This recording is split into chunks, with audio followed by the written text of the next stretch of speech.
పాత్రికేయ మిత్రులందరికీ నమస్కారం. పిసిసి అధ్యక్షులు గౌరవ ముఖ్యమంత్రి గారు రేవంత్ రెడ్డి గారు 6వ తారీఖు నాడు కాంగ్రెస్ పార్టీ పక్షాన ఒక గొప్ప బహిరంగ సభ ఏర్పాటు విషయంలో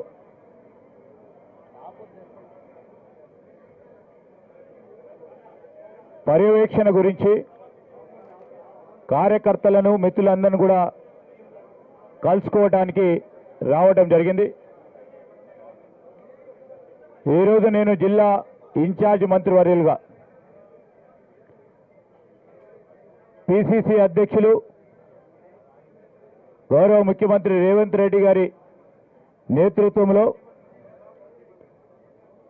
6వ తారీఖు నాడు 5 గంటల ప్రాంతంలో ఈ బహిరంగ సభ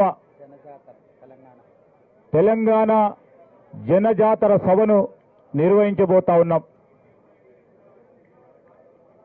ముఖ్యమంత్రి గారు నిర్వహించే ఈ బహిరంగ సభకు సంబంధించి ఆనాడు నేను పిసిసి అధ్యక్షులుగా ఉన్న రేవంత్ రెడ్డి గారి నేతృత్వంలో పెద్దలు సోనియా గాంధీ గారు, మా నాయకులు రాహుల్ గాంధీ గారు, అదేవిధంగా అఖిల భారత కాంగ్రెస్ కమిటీ అధ్యక్షులు మల్లికార్జున్ ఖార్గే గారి నేతృత్వంలో నేను ఆ రోజు మేనిఫెస్టో కమిటీ చైర్మన్గా ఇక్కడే ఇదే ప్రాంతంలో ఇదే ప్రదేశంలో రేవంత్ రెడ్డి గారు ఈ రాష్ట్రానికి సంబంధించిన ఇతర సీనియర్ నాయకులు పెద్దలందరూ కూడా ఒక పిలుపునివ్వడం జరిగింది.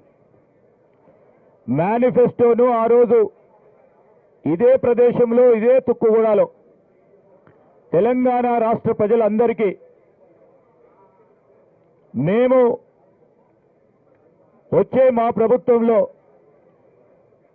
మేనిఫెస్టోలో ప్రధానంగా 6 గ్యారెంటీలతో పాటు అనేక అంశాలను సోనియా గాంధీ గారు, రాహుల్ గాంధీ గారు, మల్లికార్జున్ ఖార్గే గారు, రేవంత్ రెడ్డి గారు వారందరూ కూడా ప్రజల ముందట మా మేనిఫెస్టోను పెట్టాం. ఆ క్రమేణా ప్రజలందరూ కూడా ఆశీర్వదించి కాంగ్రెస్ పార్టీ ప్రభుత్వాన్ని నిలబెట్టడం జరిగింది. ఈ జనజాతర బహిరంగ సభకు కూడా ఆ రోజు సోనియా గాంధీ గారి ఆలోచన మేరకు ఈనాడు మరొక మారు కేంద్ర అఖిల భారత కాంగ్రెస్ కమిటీ మేనిఫెస్టోకు సంబంధించి సమన్వయపరచడానికి మన రాష్ట్రానికి సంబంధించిన ప్రయోజనాలని మేనిఫెస్టోలో పెట్టాలని పిసిసి అధ్యక్షుల వారు మరొకసారి నాకు అవకాశం కల్పించడం, వారికి మా అధిష్టానానికి కూడా కృతజ్ఞతలు తెలియజేస్తూ దేశవ్యాప్తంగా ప్రధాన నాయకులు ఇక్కడికి రావడం, దేశవ్యాప్తంగా ఉన్న ప్రజలతో పాటు తెలంగాణకు సంబంధించిన మన రాష్ట్ర ప్రజలను ఉద్దేశించి కాంగ్రెస్ పార్టీ ప్రభుత్వం కేంద్రంలో అధికారంలోకి రాగానే రాష్ట్రానికి సంబంధించి రాష్ట్ర ప్రజల సంక్షేమం, అభివృద్ధి ఏ విధంగా చేయబోతామని చెప్పే ఒక ప్రధానమైన బహిరంగ సభకు సంబంధించి ఈ ఏర్పాట్లు జరుగుతూ ఉన్నాయి. ఈ మేనిఫెస్టోకు సంబంధించిన గొప్ప బహిరంగ సభ మరొకసారి ఇదే తుక్కుగూడలో ఎలక్షన్ల కంటే ముందు మన అసెంబ్లీ ఎన్నికలకు ముందు నిర్వహించిన రీతిలో అంతకంటే పై స్థాయిలో ఈ బహిరంగ సభను నిర్వహించాలని ముఖ్యమంత్రి గారు, మరి అదేవిధంగా కాంగ్రెస్ పార్టీకి సంబంధించిన సీనియర్ నాయకులు అందరూ కూడా ఆలోచన చేసి ఈ గొప్ప బహిరంగ సభ నిర్వహించబోతా ఉన్నాం. రాష్ట్ర ప్రజలందరికీ కూడా ఈరోజు సంక్షేమం అభివృద్ధిలో పాలు పంచుకు ముందుకు నడుస్తూ ఉన్న ప్రజలందరికీ కాంగ్రెస్ పార్టీ శ్రేణులకి బూత్ స్థాయి నుంచి ఈరోజు అసెంబ్లీ పార్లమెంటు నియోజకవర్గ స్థాయిలో ఉన్న ప్రతి ఒక్కరికి పిలుపునిస్తా ఉన్నాం. ఈ సభలో పెద్ద ఎత్తున పాల్గొని విజయవంతం చేయాలని వారందరినీ కోరుకుంటూ ఇప్పుడు మన గౌరవ ముఖ్యమంత్రి ప్రదేశ్ కాంగ్రెస్ కమిటీ అధ్యక్షులు రేవంత్ రెడ్డి గారిని మాట్లాడాల్సిందిగా కోరుతా ఉన్నాం.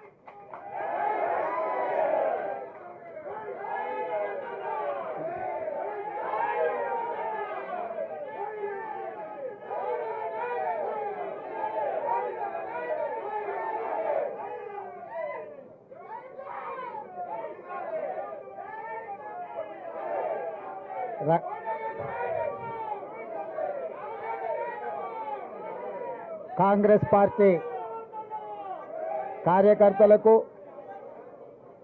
మీడియా మిత్రులకు, వేదిక మీద ఉన్న పెద్దలకు హృదయపూర్వకంగా నమస్కారాలు తెలియజేస్తూ ఈరోజు తుక్కుగూడ రాజీవ్ గాంధీ ప్రాంగణంలో ఈ నెల 6 తారీఖు రోజు సాయంత్రం 5 గంటలకు నిర్వహించబోయే తెలంగాణ జనజాతర సమావేశాన్ని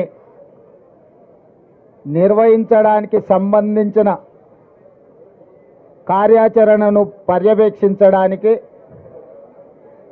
జిల్లా ఇన్ఛార్జ్ మంత్రివర్యులు మేనిఫెస్టో కమిటీ చైర్మన్ మిత్రుడు దుద్దిల్ల శ్రీధర్ బాబు గారు, ఈ ప్రాంత కాంగ్రెస్ పార్టీ మొన్నటి ఎన్నికలలో పోటీ పడిన మిత్రులు కిచ్చన్న గారి లక్ష్మారెడ్డి గారు,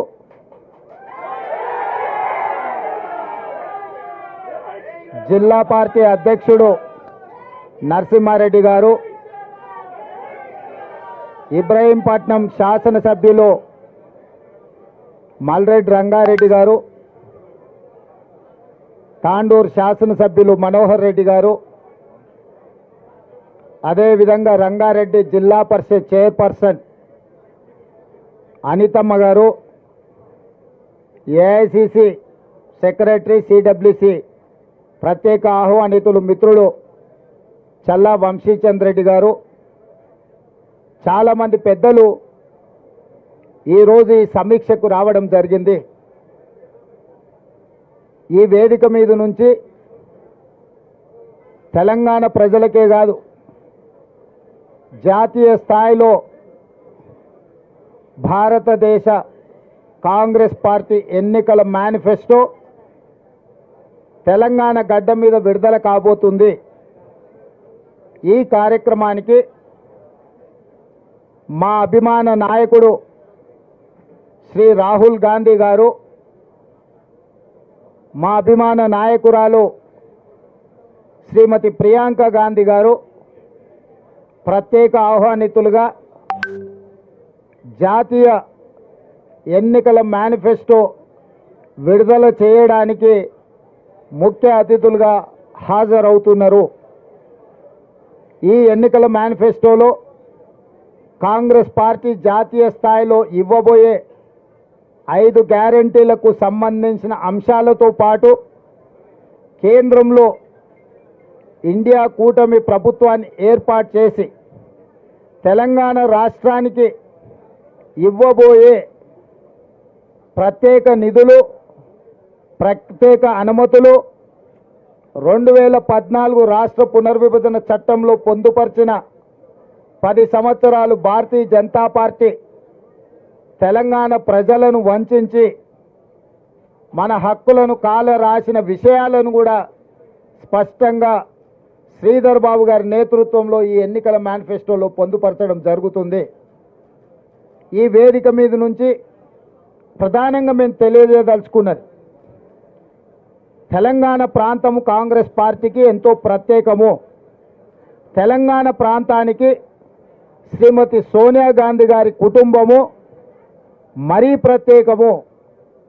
ఎందుకంటే తెలంగాణ రాష్ట్ర కళ సాకారం అయ్యింది అనంటే కేవలం శ్రీమతి సోనియా గాంధీ గారి వల్లనే, వారి దయ వల్ల, వారి ప్రేమ వల్ల ఈరోజు తెలంగాణ రాష్ట్రము ఏర్పాటు చేసుకోవడం జరిగింది.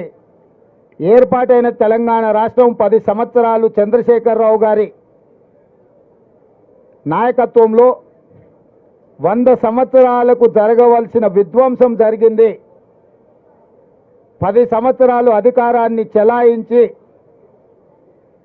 టీఆర్ఎస్ నాయకులు తెలంగాణను విధ్వంసం చేసి 100 సంవత్సరాల వరకు కోలుకోలేని విధంగా ఈ ప్రాంత ఆర్థిక వనరులను, సహజ వనరులను దోపిడీకి పాల్పడి విధ్వంసం చేసిన సందర్భంలో సెప్టెంబర్ 17, 2023 నాడు ఇదే తుక్కుగూడలో, రంగారెడ్డి జిల్లాలో రాజీవ్ గాంధీ ప్రాంగణంలో సూపర్ 6 6 గ్యారెంటీలను శ్రీమతి సోనియా గాంధీ గారు, శ్రీ మల్లికార్జున్ ఖర్గే గారు ఇదే ప్రాంగణం నుంచి విడుదల చేసి తెలంగాణ ప్రజలకు 6 గ్యారెంటీలను ఇవ్వడం జరిగింది. తెలంగాణ రాష్ట్రం ఇచ్చిన శ్రీమతి సోనియా గాంధీ గారు ఈ 4 కోట్ల తెలంగాణ ప్రజలకు ఇచ్చిన 6 గ్యారెంటీలను సంపూర్ణంగా విశ్వసించి, వారి నాయకత్వం మీద ఉన్న నమ్మకం, వారి పట్ల ఉన్న అభిమానాన్ని తెలంగాణ ప్రజలు ప్రత్యేకంగా చాటుకొని 65 మంది శాసనసభ్యులను ఎన్నుకొని 40% ఓట్లిచ్చి ఇక్కడ సుస్థిరమైన ప్రభుత్వాన్ని ఏర్పాటు చేసిండ్రు.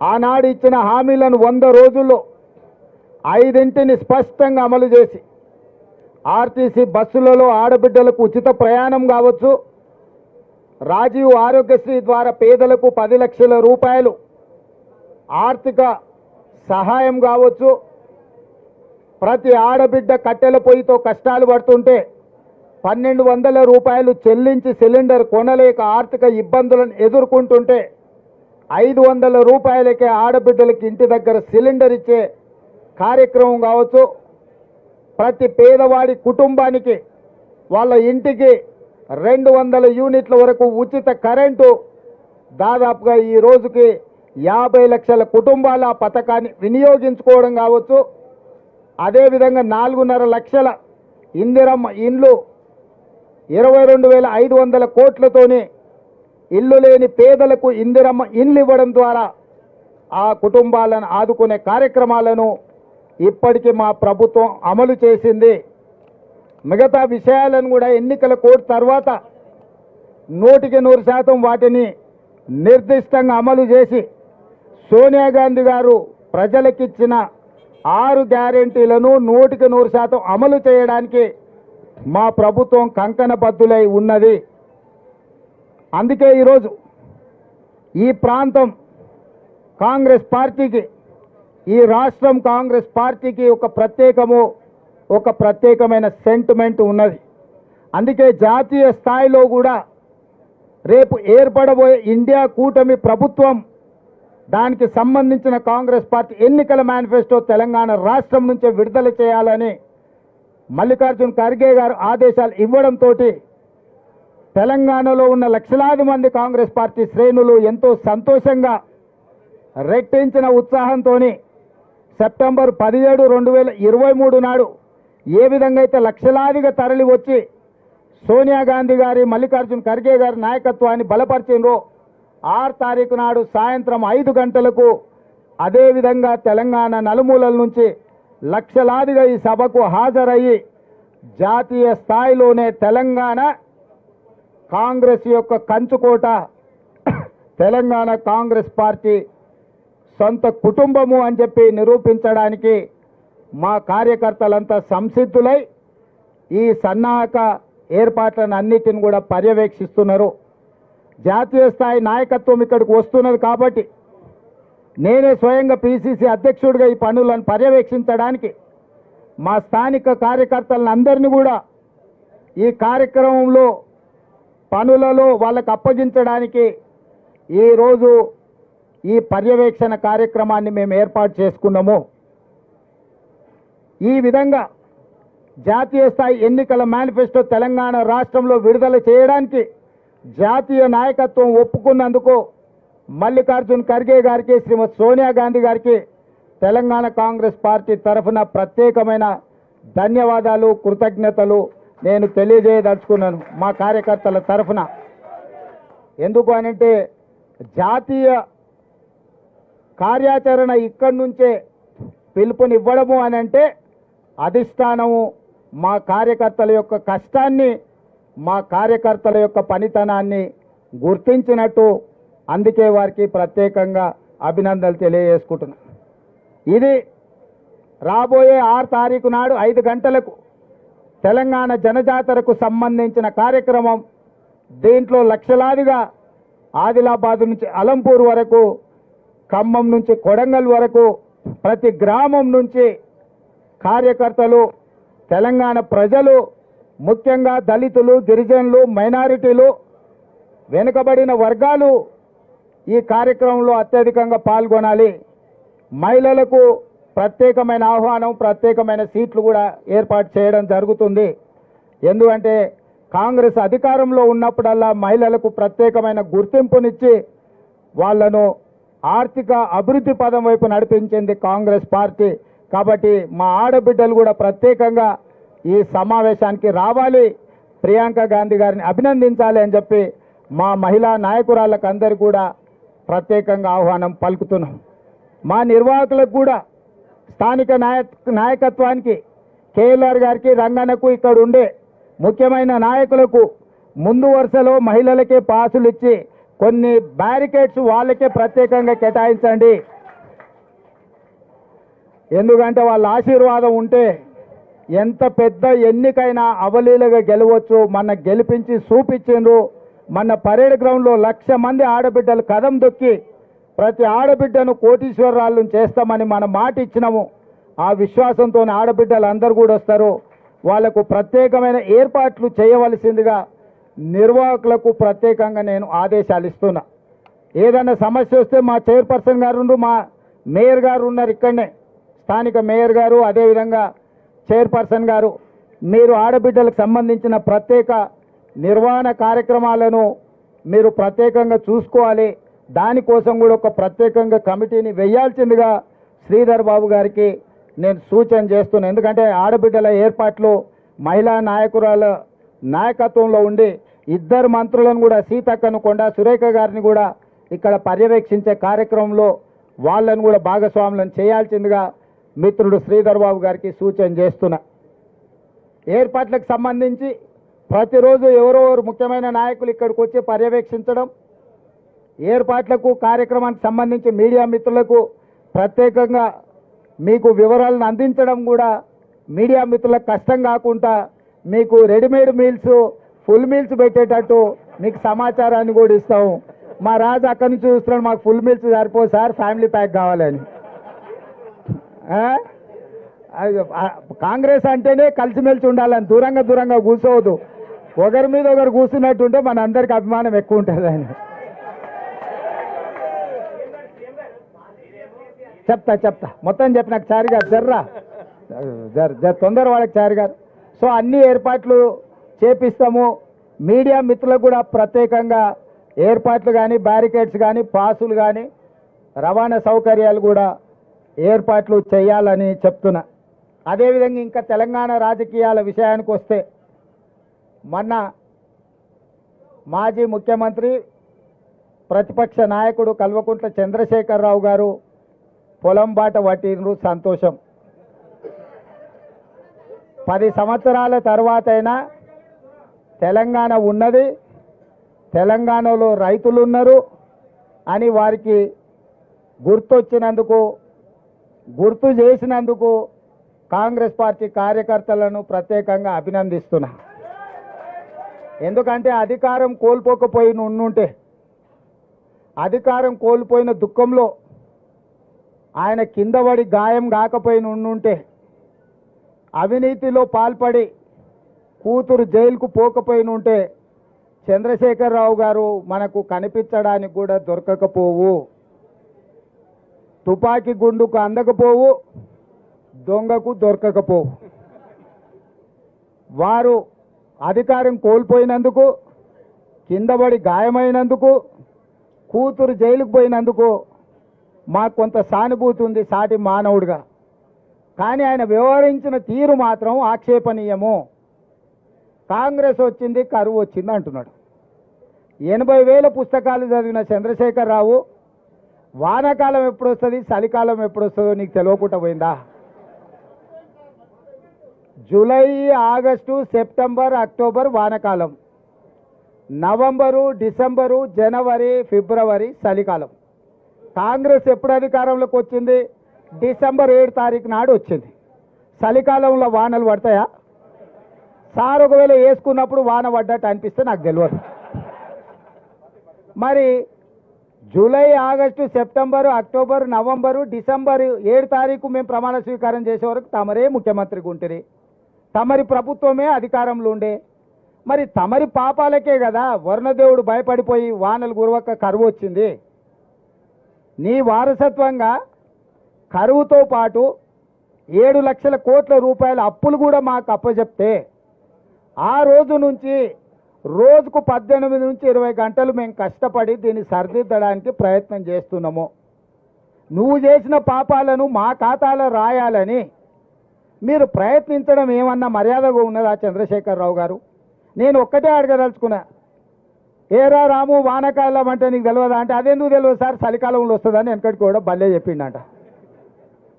చంద్రశేఖరరావు గారు కూడా గట్లే చలికాలంలో వచ్చి ఇప్పుడు ఎండాకాలంలోకి అడుగు పెడుతున్నాం. మేము వచ్చింది ఎప్పుడు, వానలు రాకపోయేప్పుడు, కరువు మేమెప్పుడు తెస్తుమే? నీవు చేసిన కర్మ మాకు తగులుకున్నది. నువ్వు చేసిన పాపాలు ఎట్లా నీ పిల్లలకు తగులుకొని జైలు కోతురో, ముఖ్యమంత్రిగా ఈ రాష్ట్రానికి చేసిన నువ్వు అన్యాయము ఆ వానకాలంలో వానలు పడకపోవడం వల్ల, 23లో వానలు పడకపోవడం వల్ల 24లో కరువు వచ్చింది. మేము వచ్చింది చలికాలంలో, చలికాలం నుంచి ఎండాకాలం పోతున్నాం. నిజంగానే కాంగ్రెస్ వచ్చినాక కరువు వచ్చిందా లేదా అనేది రేపు వచ్చే జూలై నుంచి సెప్టెంబర్ వరకు వానలు పడుతున్నాయా, వానలు పడతలేవా, కాంగ్రెస్ వల్ల ఏమైనా ప్రకృతి మన మీద పగబట్టిందా లెక్క అప్పుడు తెలుస్తుంది. అప్పుడే 100 రోజులు కాలేదు మేము వచ్చి, ఇక అది చేయలే ఇది చేయలే. మేము ఉన్నప్పుడు రైతుల ఖాతాల మేము రైతు బంధు 10 రోజుల్లో వేసినాం అన్నాడు.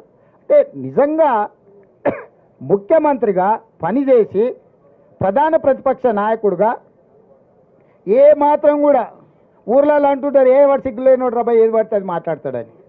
నేను అనదలుచుకోలేదు చంద్రశేఖరరావుని, కానీ డిసెంబర్లో మొదలుపెట్టి సెప్టెంబర్ వరకు 10 నెలలు, 10 రోజులు కాదు 10 నెలల వరకు రైతు బంధు పథకంలో రైతుల ఖాతాలలో పైసలు వేసిన లెక్కలాడు ఉన్నాయి. నువ్వు అసెంబ్లీలోనే అవన్నీ బయట పెట్టినావు. నువ్వు వస్తావేమో అనుకున్నావు, నువ్వు పారిపోయినావు, రాలే.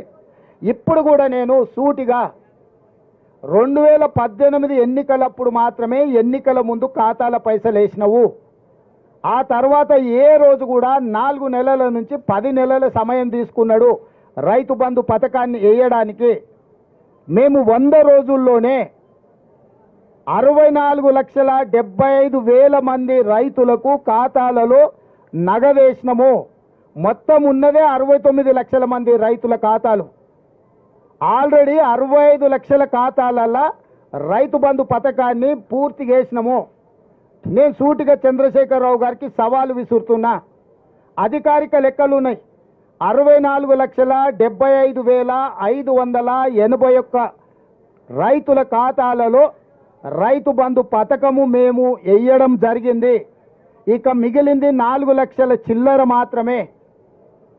ఒకవేళ ఈ లెక్కలలో తప్పులు ఉంటే మీరు ఏ శిక్ష విధించినా మేము ఆ శిక్షను అనుభవించడానికి సిద్ధంగా ఉన్నాము. మేము చెప్పిన లెక్కలు నిజమైతే తెలంగాణ రైతాంగానికి నువ్వు ముక్కు నేలకు రాసి క్షమాపణ చెప్తావా అని చెప్పి నేను వారిని అడుగుతున్నా. ఇక విద్యుత్ గురించి మాట్లాడాను. ఆయన సూర్యాపేటలో మాట్లాడుతుంటే మైక్ ఆగింది. అసలు ఎంత సిగ్గులేనోడు అంటే నేను మళ్ళీ విద్యుత్ అధికారులను అడిగిన. విద్యుత్ అధికారులు చెప్పాను, సార్ ఆయన ఉన్న ఏరియాలో కదా సూర్యాపేట టౌన్లో ఏ సబ్ స్టేషన్లో కూడా 30 సెకండ్లు కూడా కరెంటు పోలేదని అధికారిక లెక్కలు చెప్పినాయి. ఆయన పెట్టుకున్నది కూడా జనరేటర్తో పెట్టుకున్నాడు. ఆయన పెట్టిన మైకు ఆడ పెట్టిన సమావేశాన్ని కరెంటు కనెక్షన్ లేదు, జనరేటర్ కనెక్షన్ ఉంది. నీ జనరేటర్లో ఎవడు పుల్ల పెట్టిండో, నీ పార్టీలో ఎవడు కట్టే పెట్టిండో ఆ 3 అడుగుల జగదీశ్వర్ రెడ్డి పడనోళ్ళు ఆ జిల్లాలో బొచ్చడి మంది ఉన్నారు. ఎవడా కనెక్షన్ వీకిండో ఎవడు కనెక్షన్ పెట్టిండు ఎవడికి తెలుసా?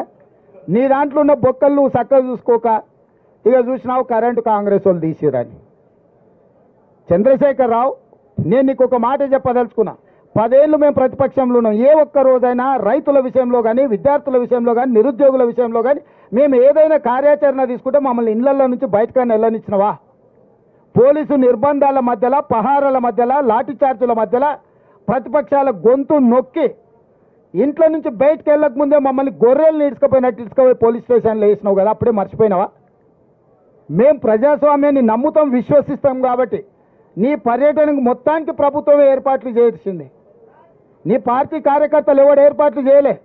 కంప్లీట్గా నీకు రక్షణ కల్పించి ప్రధాన ప్రతిపక్ష నాయకుడికి ఎక్కడికైనా వెళ్ళని, ప్రజల్ని కలవని, ప్రజా సమస్యల మీద మొదటిసారి బయటకు వచ్చిండు. కనీసం ఇట్లనే ఆయన పాపాలు అడుక్కుంటాడేమని చెప్పి అన్ని ఏర్పాట్లు మా మంత్రివర్గం ఏర్పాటు చేసింది. ప్రతి క్షణం నేను ఎక్కడ కూడా ప్రతిపక్ష నాయకుడికి ఇబ్బంది కలగొద్దని మా పోలీస్ అధికారులకు సూచనలు చేసుకుంటే ఆయన పర్యటన అంతా జరగనిచ్చిన. ఒకవేళ మేమే అనుకుంటే నువ్వు ఇంట్లోకి వెళ్ళి బయటకు వెళ్తుంటావా చంద్రశేఖరరావు? మొట్టమొదట నువ్వు ప్రజల దగ్గరికి వెళ్ళడానికి, కలవడానికి, ప్రతిపక్ష నాయకుడిగా నీ బాధ్యత నెరవేర్చడానికి అన్ని రకాలుగా సహకరించినందుకు మా ప్రభుత్వానికి కృతజ్ఞత చెప్పాలి.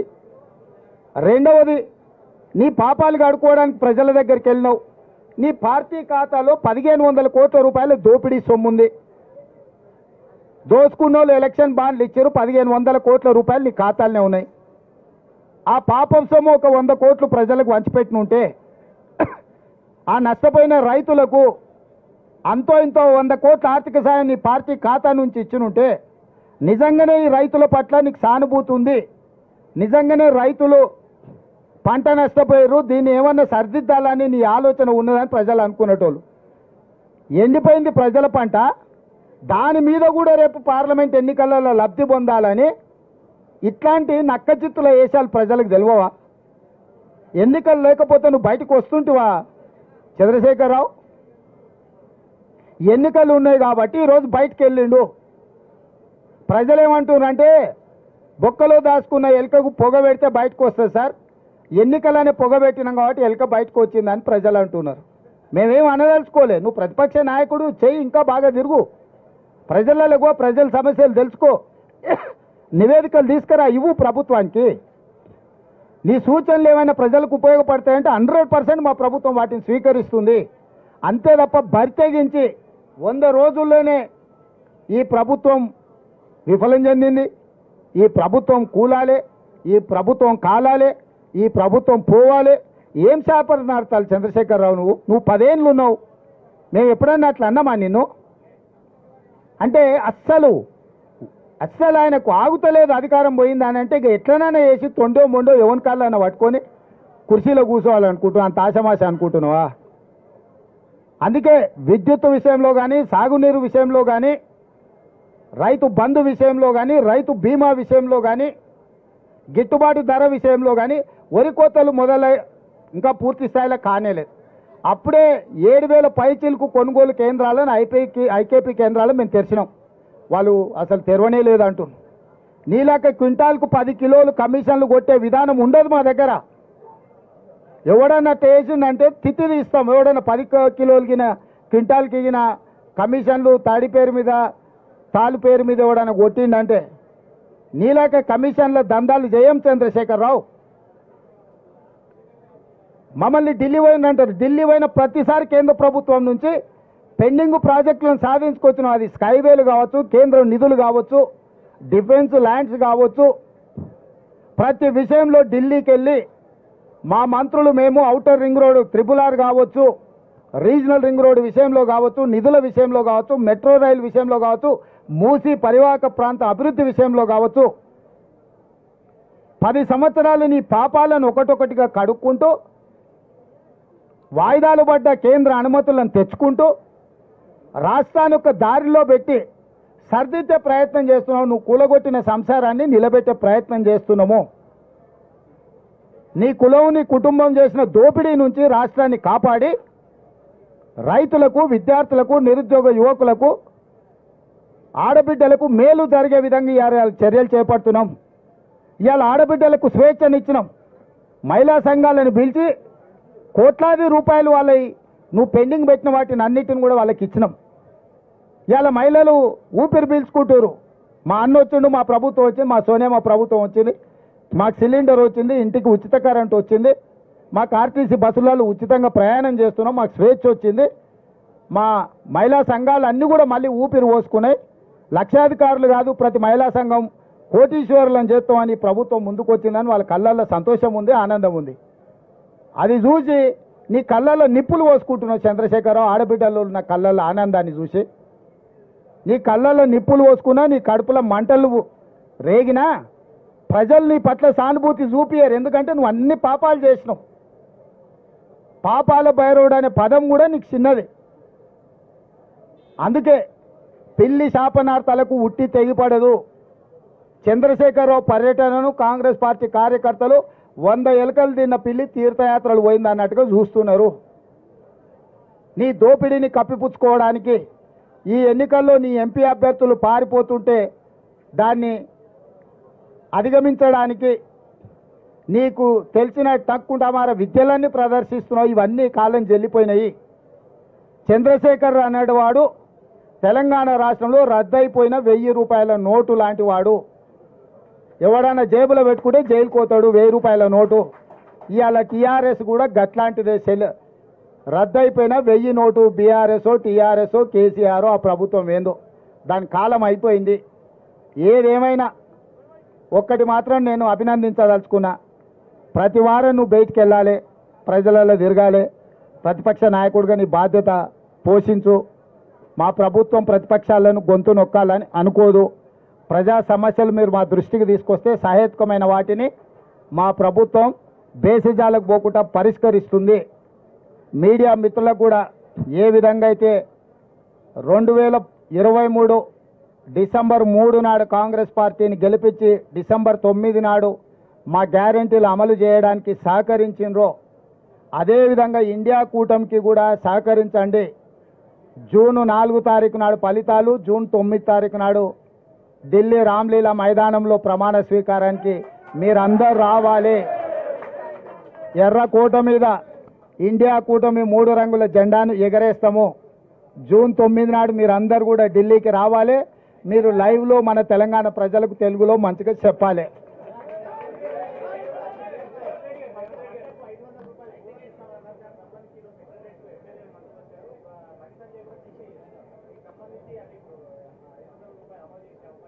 ఇప్పుడు జూన్ 4 తారీఖు వరకు ఎన్నికల కోడ్ ఉంది. పరిపాలననే ఎన్నికల అధికారుల చేతుల్లో ఉంది. మెయిన్ సెక్రటేరియట్ పోవాలన్నా అనుమతి తీసుకోవాలి. ఇప్పుడు కొత్త అనుమతులు ఇవ్వడానికి ఏదైనా ఉందా? ఎన్నికలైన ఎమ్మెల్సీ ఎన్నికల మహబూబ్నగర్లోనే ఓట్ల లెక్కింపును కూడా జూన్ 2కు వాయిదా వేసి ఇవాళ ఓట్ల లెక్కింపు ఉండే. ఇప్పుడు పూర్తిగా పరిపాలన కేంద్ర ఎన్నికల సంఘం చేతిలోకి వెళ్ళిపోయింది. కాంగ్రెస్ పార్టీ ప్రభుత్వం చేతిలో అధికారం లేదు. వాళ్ళతో పాటు కేంద్ర ఎన్నికల సంఘాన్ని కూడా మేము డిమాండ్ చేస్తున్నాం, రైతులకు న్యాయం చేయండి అని కోరుతున్నాం. మేము కూడా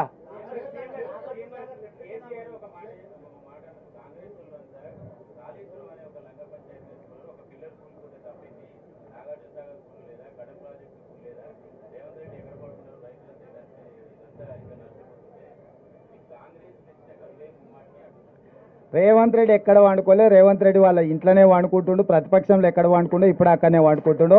నేను ఫామ్ హౌజులలో కానీ సినిమా వాళ్ళ గెస్ట్ హౌజులలో అయితే అసలు వండుకుంటలేని కేసీఆర్ గారికి చెప్పురి. రెండవది మనిషి ఆయన కాళేశ్వరంలో 1, 2 ఊళ్ళో మేడిగడ్డ అక్కడ పిల్లర్స్ మనిషికి వెన్నెముక ఎట్లాంటిదో అట్లాంటిది. మనిషికి వెన్నెముక ఇరిగింది అనుకో దేనికి వణికిరాడు. ఉన్నాడా అంటే ఉన్నాడు అన్నట్టు అనిపిస్తుంది. మంచం మీద వండి ఉంటాడు. ఇవాళ మేడిగడ్డ కూలిపోవడం కూడా కాళేశ్వరం ప్రాజెక్టుకు వెన్నుపూస లాంటిది. వెన్నుపూసనే ఇరిగిపోయింది. దాన్ని ఎట్లా మరమ్మత్తు చేయాలని నిపుణులతో చర్చిస్తున్నాము. నీలాక దివాలా సంసారము దివాలా తీసిన విధానాలతో ముందుకు వెళ్ళదలుచుకోలేదు. అన్నిటికంటే కింద ఉన్నది ఆయన తెలివి. ఎంత తెలివి అంటే మేడిగడ్డ నుంచి అన్నారంలో పోయామంట. ఆల్రెడీ అన్నారంలో బొక్కబడి నీళ్ళు బయటకు పోతున్నాయి. ఇండ్ల నుంచి ఎత్తి అండ్లకు పోసి అండ్ల నుంచి అయితే అండ్ల పైదానికి పోయడానికి అన్ని బగిలే ఉన్నాయి కదా. కేసీఆర్ మాటలు తిక్కలోటి తిరణాలకు పోతేనంటే ఎక్కడానికి దిగడానికి సరిపోయిందంట.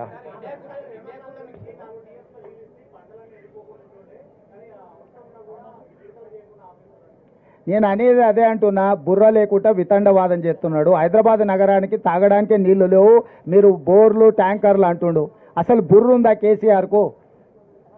మిషన్ భగీరథ ద్వారా కృష్ణానది జలాలను ఇవ్వాల్సిన దానికంటే ఎక్కువ ఇస్తున్నాం.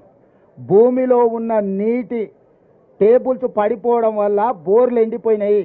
అంతకుముందు నువ్వు కూడా మధ్యతరగతి మనం నల్లా నుంచి వచ్చే నీళ్లు వంటలకు కానీ మన ఇంట్లో తాగడానికి వాడుకునేది, మన ఇంటి అవసరాలు అంట్లు తోముకోవడానికి, స్నానానికి, ఇతర అవసరాలకు మన ఇంట్లో ఉండే బోర్ నీళ్లు వాడుకునేది. ఇప్పుడు బోర్ ఎండిపోయింది కాబట్టి ఈ నీళ్లతో పాటు అదనంగా బోరుతో వాడుకునే నీళ్లను ట్యాంకర్లలో కొనుక్కుంటున్నాము. ఇవాళ మేము దాదాపుగా 1000 ట్యాంకర్లతోని ట్యాంకర్ బుక్ చేసిన 12 గంటల లోపలనే ప్రతి వాళ్ళకి నీళ్ళు అందిస్తున్నాము. అభినందించాల్సింది పోయింది, ట్యాంకర్లు వచ్చినాయి అంటున్నాడు.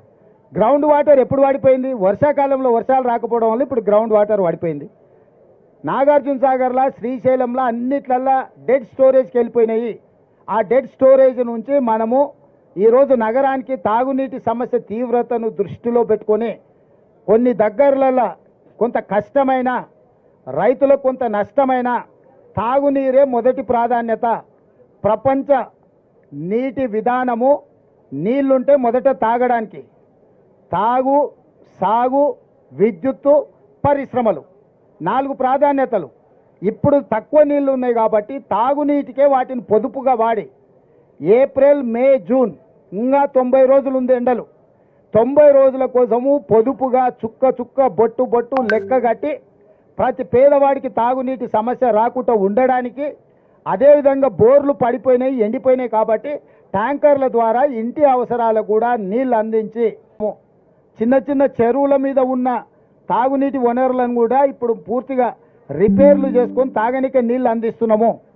ఇవన్నీ మేం చేస్తుంటే నువ్వు వ్యవసాయానికి నీళ్ళు ఇవ్వలే, ఎండిపోయినాయి. ఎండిపోయినాక ఎందుకు చెప్తున్నావు? మరి అది మొదలుపెట్టినప్పుడే చెప్పుండొచ్చు కదా ఈ సలహా ఏదో. అంటే ఎండిపోయినాక, ఇల్లు కాలినాక ఆ మంటల కాడ చలి కాసుకుందామని చంద్రశేఖరరావు ఎదురు చూస్తున్నాడు.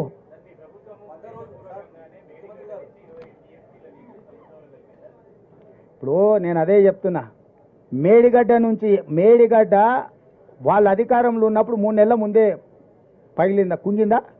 నీళ్ళు ఎవడు వదిలిండా? మీరు అంతా చూసి వచ్చారు కదా. ఎన్నికలప్పుడు నేను, రాహుల్ గాంధీ గారు పోయినప్పుడు చుక్క నీళ్ళు ఉండేనా? నేను, శ్రీధర్ బాబు గారు మేము పోయినామా? ఇక దాంట్లో నీళ్ళు ఎప్పుడు నింపిండా? బుర్ర లేకుండా మాట్లాడుతుండు, మందేసి మాట్లాడుతుండో, మతి లేకుండా మాట్లాడుతుండో నాకైతే తెలియలేదు. ఎప్పుడు పోయింది మేడిగడ్డ? ఆగస్టు, సెప్టెంబర్లోనే కదా పోయింది. అది పోయినెంబడే కదా మేడిగడ్డలు ఉన్న నీళ్ళని వాళ్ళే కదా కిందికి వదిలింది. తర్వాత మేడిగడ్డలో నీళ్ళే వాడు నింపిండు. డ్యామ్ సేఫ్టీ వాళ్ళు వచ్చి ఉన్నాయి కూడా తొలగించండి అని చెప్పారు కదా. ఇది వదులు, దానిపైన ఉన్న అన్నారం కూడా బొక్కవాటది కూలేటట్టుంది, దాన్ని కూడా నీళ్ళు వదలమని డ్యామ్ సేఫ్టీ వాళ్ళే చెప్పారు కదా. సాంకేతిక నిపుణులు పర్యవేక్షిస్తుంటే కాంగ్రెస్ వాళ్ళు వచ్చి 20 టీఎంసీల కిందికి నీళ్ళు వదిలిండంటే ఏమన్నా మతి ఉందానే? ఆయనకు అసహనం ఉంది, నేను ఒప్పుకుంటా. అదేనా ఈయన ఈ బోడిగాడ ఆయన నైపుణ్యంతో గట్టే గట్ల ఏడ్చింది. మేడిగడ్డ గుంజింది, అన్నారం పగిలింది. అందుకే నిజమైన నిపుణులతో సూచన తీసుకోండి. మాత్రం తెలివితేటలు అవునాయన 5 సార్లు అడిగినాము, 4 సార్లు పర్యవేక్షించారు, వాళ్ళు ఇచ్చిండ్రు. మధ్యంతరం ఇస్తే ఉన్నది కూడా కూలిందంటే సస్తర్రా మీరు? దాన్ని పూర్తి స్థాయిలో సూచనలు చేస్తామని వాళ్ళు చెప్తున్నారు. మరి ఆ మాట కేంద్ర ప్రభుత్వాన్ని అడగాలి కదా. ఎన్డీఎస్ఏ కేంద్ర ప్రభుత్వ పరిధిలో పనిచేసేది కదా. చంద్రశేఖరరావు మోడీని ఎందుకు అడుగుతలేడు?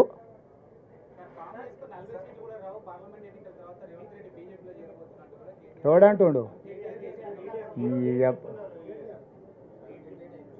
ఇప్పుడు కేటీఆర్వి అన్ని పోరంబోకు మాటలు. ఊర్లలో ఆవరగాళ్ళు ఉంటారు కదా, చెట్ల కింద కూర్చొని పొంకనాలు కొడుతుంటారు. అంతకు మించి ఏమన్నా ఉందా? కళ్ళు కాంపౌండ్ల కాడ ఇట్లనే మాట్లాడుతుంటారు. ఏ మందుకళ్ళు తాగినాక, మా కొడంగల్ నారాయణపేట ఏరియాలో కొంచెం మందుకళ్ళు ఎక్కువ. మందుకళ్ళు తాగినాక పోరలు గిట్లనే కేటీఆర్ చూస్తుంటే నాకు సేమ్ మందుకళ్ళు తాగిన లాగానే కనిపిస్తాడు. అంటే ఒక్క నిమిషం, కాంగ్రెస్కు 40 వస్తాయంటే మోడీకి 400 వస్తాయని ఒప్పుకున్నట్టే కదా. వీడు ఎవరిని సపోర్ట్ చేస్తున్నట్టు? ఎవరికి సపోర్ట్ చేస్తుండు వీడు? రాజు నువ్వు చెప్పు. మాకు 40 వస్తాయి, మోడీకి 400 వస్తాయని చెప్తుండు కదా. మరి నేనేం చెప్తున్నావు? మోడీ వీడు ఒకటే రా నాయన, వీని ఓటేస్తే మోడీకి వేసినట్టే అని. పోనీ ఈ మొనగానికి రాష్ట్రంలో ఒకటో రెండో ఇస్తే ఎవరికి మద్దతు ఇస్తాడు? మేమైతే లోపలికి రానియం. వాళ్ళకు పడకపోతే ఎవరికి ఇస్తాడు? ఆయనకు ఓటు వేస్తే దండగానే కదా. అంటే వాళ్ళ మాటలు వెనకాల ఉన్న మర్మం మీరు ఆలోచన చేయరు. వాళ్ళు ఏంది కాంగ్రెస్కు 40 రావాలని కోరుకుంటారు. ఎందుకంటే వాళ్ళ బాసు మోడీ గెలవాలని. వాళ్ళు మోడీతో అంటగాకి వాళ్ళు బెయిల్ల కోసము కేసుల నుంచి రక్షణ కోసం ఢిల్లీకి పోయి కాళ్ళు పట్టుకొని వాళ్ళు కప్పం కడుతున్నారు మోడీకి. మా గురించి ఏంది మాట్లాడేది?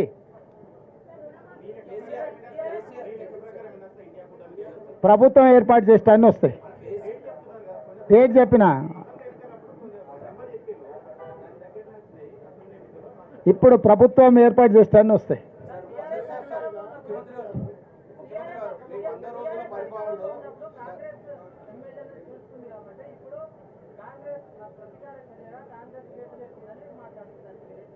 ఇక వాళ్ళే చెప్పాలి, వాళ్ళే చెప్పారు కదా. ఇక మళ్ళీ నేను కొత్తగా చెప్పేది ఏం చెప్పాలి?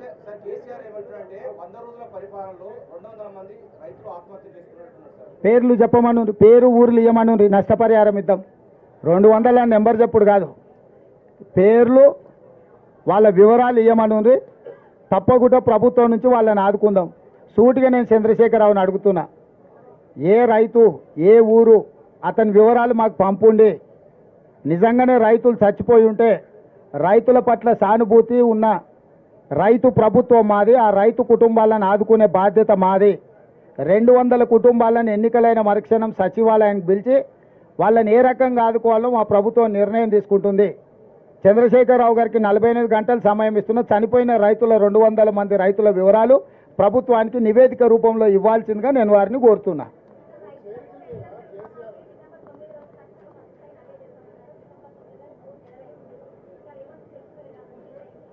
ఎవరంటారమ్మా? ఎవరంటారు? మీరు ఎందుకంత సీరియస్గా తీసుకుంటారమ్మా? ఆయనను ఎందుకంత 10 ఏళ్ళు ఆయన లక్ష ఇస్తాను 10 ఏళ్ళు అయినా ఇవ్వలే, ఇంకా అన్నీ బకాయిలు ఉన్నాయి. అదే అందుకే చెప్తున్నా, ఆయన మాట్లాడేది అంత సీరియస్గా తీసుకోకమ్మా.